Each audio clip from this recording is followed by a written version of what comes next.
학교 생활을 하고 있는 손별이 학생이 나와서 얘기해 주겠습니다. 박수. 네, 안녕하세요. 저는 여기 공학교 9기를 졸업하고 지금 이제 학교에서 다시 조금 도움 받고 충남에 있는 대학교 가가지고 대학생활 2년차 하고 있는 손별이라고 합니다.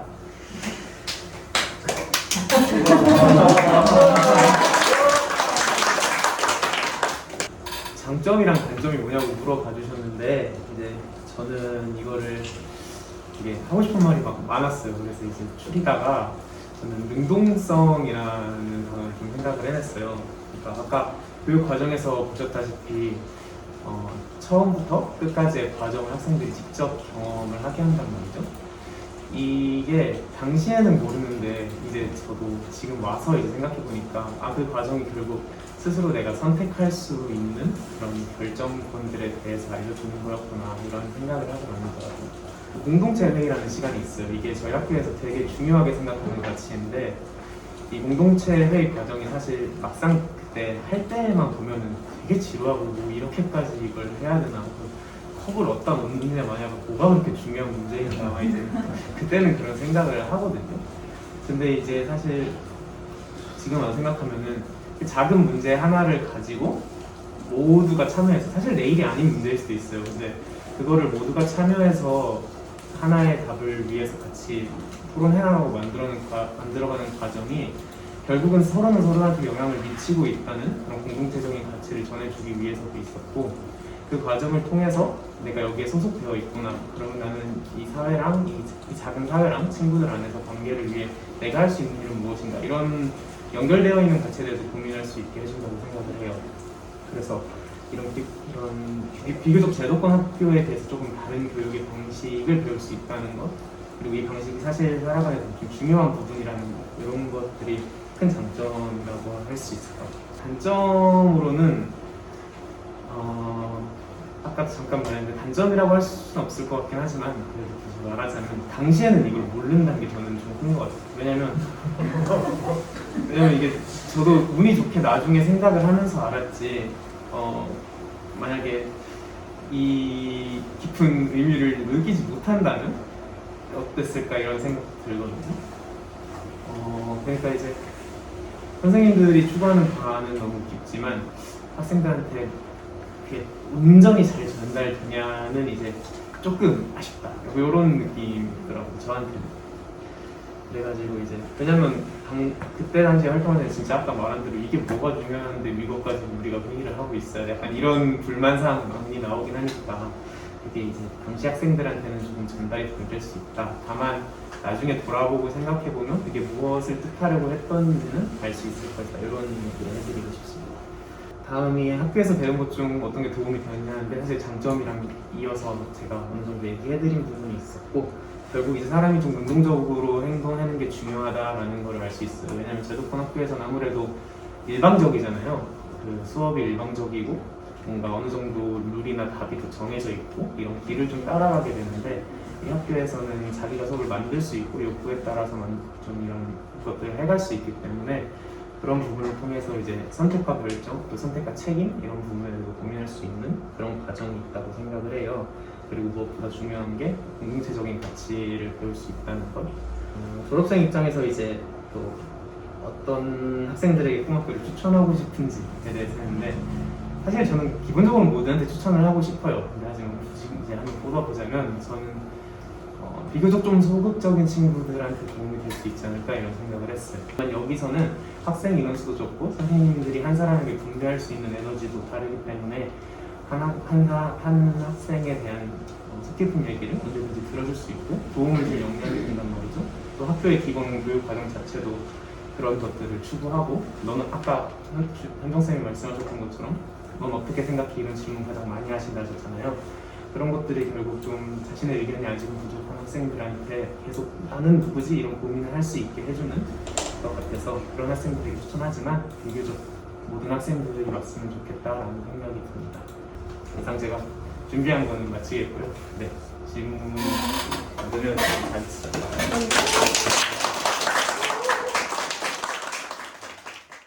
네, 지금부터는 지금 현재 꿈학교에서 재학 중인 전창일 학생이 나와서 자신이 직접 경험하고 있는 꿈학교에 대해 이야기를 해드리려고 합니다. 큰 박수로 전창일 학생. 안녕하세요. 저는 안녕하세요. 꿈꾸는 아이들 학교 재학생 전창일입니다. 일단 제가 꿈학교에 오게 된 이유는 아까 말했다시피 저는 중도 입국 청소년이고 국정 문제 때문에 일반 학교 가기 어려워서 이제 그 지인의 추천으로 이 학교에 오게 되었습니다. 다니기 전에는 저는 항상 집에만 있었어요. 이제 한국어도 익숙하지 않다 보니까 이제 밖에도 잘 안 나가고 이제 집에서만 먹기만 하고 핸드폰만 하는 것밖에 없었기 때문에 그러니까 그때 저의 감정 상태를 되돌아보면은 제가 왜 이 한국이라는 나라에 왔을까라는 그런 후회를 가지고 있었죠. 아직도 뭐 물론 중국에 대한 미련이 있긴 있지만 꿈학교에 입학을 한 후 이제 저처럼 운동을 좋아하는 형과 동생을 만나서 잘 적응하게 되었습니다. 그래서 요즘은 집에만 있지 않고 그냥 동호회 같은 것을 이제 찾고 들어와서 운동하게 되었죠. 일반 학교 같은 경우에는 하루에 7교시가 있잖아요. 그래서 저희 학교는 있는데 저희 학교는 느긋하게 2교시가 있어서 좋습니다.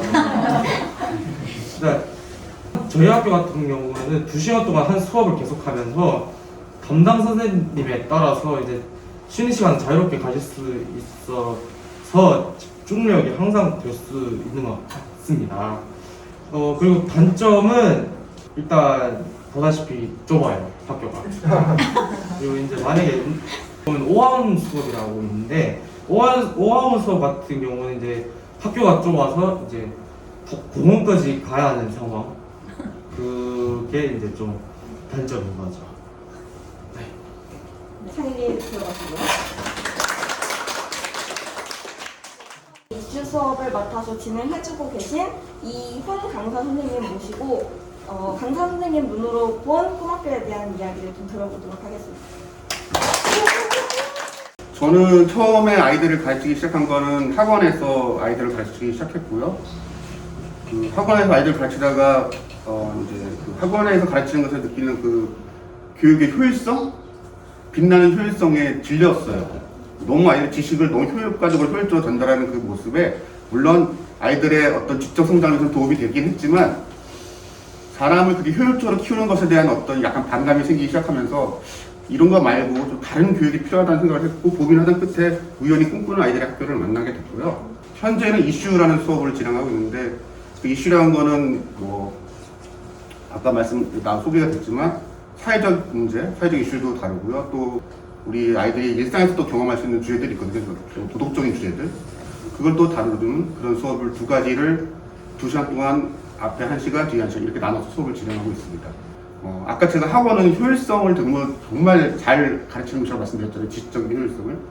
근데 그런 면에서는 공교육도 마찬가지라고 생각이 들어요. 공교육도 정말 시스템이 잘 갈 수 있고 오늘날 공교육 제가 가보니까 정말 잘 체계화되어 있고 어떤 것을 가르칠 때 잘 되어 있고 선생님들도 잘 훈련되어 있는 것 같아요.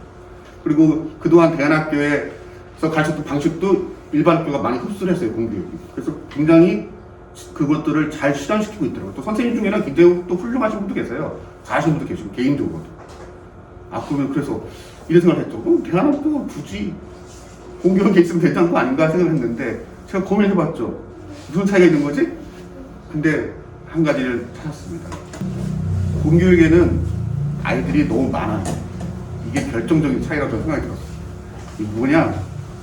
아무리 선생님 에너지가 많고 교육이 효과적으로 잘 시스템 갖춰져 있다 하더라도 학생이 많으면 그걸 다 구현할 수가 없어요. 불가능해요.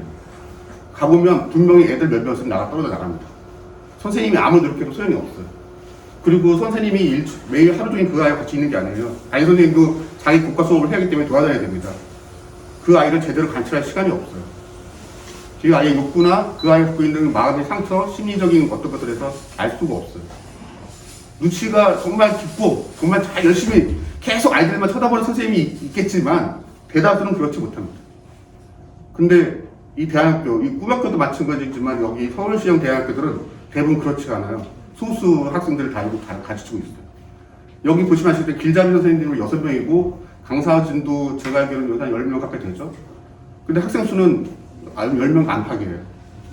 당연히 선생님들이 아이들한테 더 많이 신경 쓰게 되고 더 많은 관심을 가질 수밖에 없어요. 구조적으로.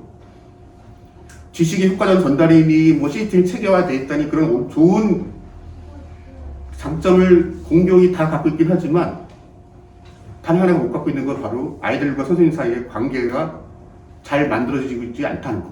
근데 그거는 대안학교가 갖고 있다는 거죠. 거기서 저는 공교육을 하지 못하는 그 사각지대에 있는 우리 친구들, 뭐 우리가 흔히 학교 청소년이라고 부르는데 그 친구들 안 할 수 있는 공간이 여기밖에 없겠구나 생각을 하게 된 거죠. 그리고 제가 여기 선택해서 계속 오는 이유도 가만히 생각해 보니까 다시 돌이켜서 11년, 12년을 돌이켜서 생각해 보니까 제가 그 효율에 질렸던 점도 바로 그거였던 것 같아요. 효율성을 잘 아시겠지만 효율성 있는 교육을 하면 그 효율성을 따라오지 못하는 애들은 도태됩니다. 학원은 가차없이 버려요. 테스트에서 쫓아내고. 학교도 그렇게까지는 안 하지만 쫓아내지는 않지만 선생님들이 그 아이들은 그냥 교실에 앉혀놓죠. 따로 관심 없이. 그 아이들은 계속 그 안에서 상처받고 어느 순간 사라지는 거예요. 학교에서 사라지고. 물론 그 육체적으로 그 안에 존재하지만 머릿속에 남아있지 않는 거죠.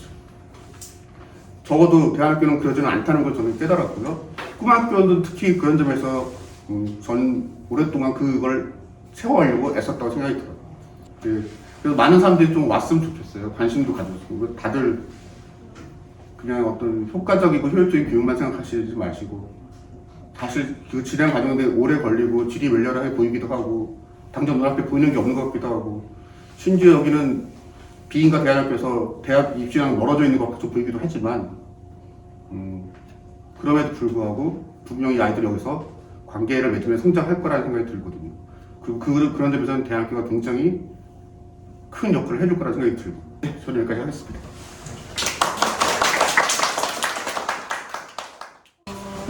몽담몽담의 원자석 선생님께서 징검다리 몽담몽담에 대해서 소개해 주시겠습니다. 네, 안녕하세요. 저는 징검다리 몽담몽담의 길잡이 교사 원자선이라고 합니다.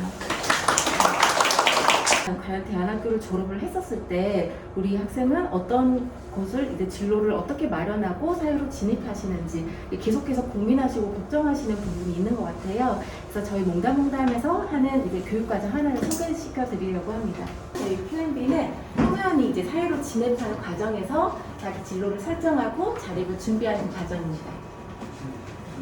플랜B에서 하는 활동들은 이제 개별적으로 좀 맞춰요. 그 학생의 상황에 따라서 맞춰서 진행을 하지만 그래도 일반적으로 학생들이 좀 많이 선택하는 것들은 다음과 같습니다.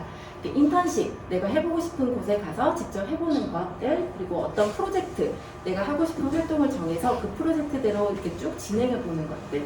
그리고 여기서 이제 발전이 되면 나는 그러면 창업을 아예 해보겠다. 내가 사업을 해보겠다라고 하는 사람들도 있고요. 그리고 나는 아직은 자기의 이해가 더 필요한 것 같아. 라고 하는 사람들은 자아 탐색을 하거나 또는 나는 이제 좀 공부를 막 너무 많이 했고 피곤하다. 한 1년 정도 난 청년기를 한번 누려보고 싶다. 휴식을 하면서 즐거우면서도 동시에 어떤 것들을 배워갈지 그런 시간도 좀 가져보고 있습니다. 이거는 자기 탐색을 했을 때 저희가 어떻게 활동하는지의 예시인데요. 그래서 내 인생에서 중요한 가치는 혹은 또 뭐 이렇게 진로에 관해서 고민하는 많은 질문들이 있어요. 그런 것들을 화두로 던져주고 학생들이 충분히 얘기도 나누고 서로 이제 또래 친구 얘기도 들어보고 선생님 이야기도 들어보고 또 실제로 나가서 인터뷰하면서 물어보기도 하고 그래서 그런 고민을 좀 심도 있게 가져가고요. 그리고 물론 검사를 해보기도 하고 내가 가지고 있는 강점을 내가 직업을 정확히 이름을 모르겠다면 내 강점을 먼저 찾아서 어떤 직업을 해볼 수 있는지 그렇게 찾아보기도 합니다. 이건 현장 탐색인데 그렇게 찾아서 이제 내가 좀 관심 있는 분야가 생기면 그 현장에 직접 가서 그 현장에서 일이 어떻게 진행되는지 보고 또 그 직업에 실제로 종사하시는 분들을 만나서 인터뷰도 하고 이렇게 해봅니다. 이거는 이제 1학기 때 했던 인턴십 활동인데요. 학생들이 자기가 생각했던 카페 또 이제 사회적 기업, 그리고 책방 이렇게 가서 내가 해볼 수 있는 활동들을 기획을 하고 거기에 계신 이제 현장에서 실제로 직업을 하시는 분들이 멘토가 되세요. 그래서 이 학생을 그냥 일만 시키는 게 아니라 충분하게 이 현장에서 어떤 것들을 배워나가야 되는지 같이 그렇게 해주시고 계십니다. 이건 프로젝트고요. 저희 뭐 이제 내가 공방에서 어떤 뭔가 제작을 한번 해보고 싶다. 그래서 플리마켓에서 그걸 팔아보고 싶다라는 학생들이 있었고, 그런 학생들이 이제 카드 지갑이라든지 꽃다발 이런 것들 제작해가지고 직접 사회에 나눠보는 그런 활동들을 했었고요. 그리고 이거는 이제 온라인 스토어를 만들어서 내가 가구 창업하겠다는 학생이 이렇게 스토어를 만들어서 창업을 해본 케이스가 있었습니다. 요거는 이제 그 일러스트 프로젝트는 이 꼬막교 졸업생이 했던 건데요. 본인이 그림은 되게 좋아하는데 한 번도 그림으로 먹고 살 거라고는 생각을 못 해봤대요. 그래서 아예 포기하고 새로운 걸 막 고민을 했는데 어떤 것도 하고 싶지가 않은 거예요. 그러면 한번 그림을 네가 한번 그려보고 이걸로 먹고 살 수 있는 일이 되는지 한번 실험을 해보자 라고 해서 일러스트 프로젝트를 했고요. 마찬가지로 옆에 있는 학생도 이렇게 내가 출판해서 책을 만들고 싶은데 그런 것들이 먹고 사는 일 잘 할 수 있을까라는 고민이 있어서 이 학생들이 모여서 같이 공동 전시를 했었어요. 자신들이 만든 결과물을 가지고 전시를 하면서 거기 보러 온 사람들에게 실제로 피드백도 받고 내가 어디까지 할 수 있는지 좀 영향을 시험해 보기도 하고 그런 프로젝트를 진행했습니다. 그리고 마지막으로는 저희가 이 프로젝트가 다 끝나면 사실은 가장 중요한 것 같아요. 돌아보는 과정. 내가 어떤 과정들을 했는지 충분히 한번 다시 살펴보고 그걸 이제 또래 평가 서로 이제 피드백을 해주는 거예요. 사실 저희 뭐 선생님들 말도 듣지만 학생들이 서로 이제 친구들의 말이 되게 중요하잖아요. 그래서 이렇게 평가도 해주고 또한 자신들이 했던 것들을 잘 정리해서 저희 공동체 라디오 주변에 있는 관악구 공동체 라디오에 가서 실제로 이제 라디오 방송으로 자신의 배움을 이렇게 발표하는 기회도 가졌었습니다. 네, 플랜 B 과정은 이렇게 진행됩니다. 네, 감사합니다.